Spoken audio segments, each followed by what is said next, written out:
ଦେଖନ୍ତୁ ମାଲକାନଗିରି ଜିଲ୍ଲାରେ ଆଜି ଏସିଡିସି ବୈଠକ କରାଯାଇଥିଲା। ଏହି ବୈଠକରେ ଜିଲ୍ଲାର ସମସ୍ତ ଲାଇନ୍ ଡିପାର୍ଟମେଣ୍ଟର କର୍ମଚାରୀ ବନ୍ଧୁଗଣ ଉପସ୍ଥିତ ଥିଲେ। ସମସ୍ତେ ସରକାରଙ୍କର ଯେଉଁ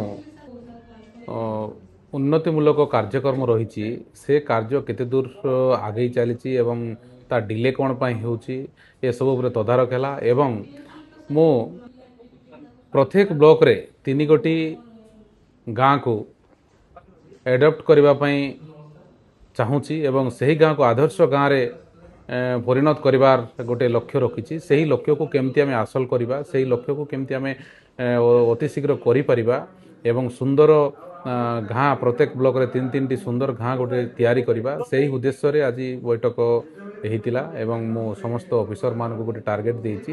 ଅତି କମ୍ ଦିନ ଭିତରେ ସେହି ଗାଁକୁ ସର୍ଭେ କରି ଟୋଟାଲ୍ ରିପୋର୍ଟ ମୋତେ ସବମିଟ୍ କରିବେ। କଲାପରେ ମୁଁ ମଧ୍ୟ ଯିବି ସେ ଗାଁରେ ବୈଠକ କରି ସେହି ଗାଁକୁ ଗୋଟେ ଆଦର୍ଶ ଗାଁ ଭାବେ ପରିଣତ କରିବି ବୋଲି ମୁଁ ଆଶା କରୁଛି।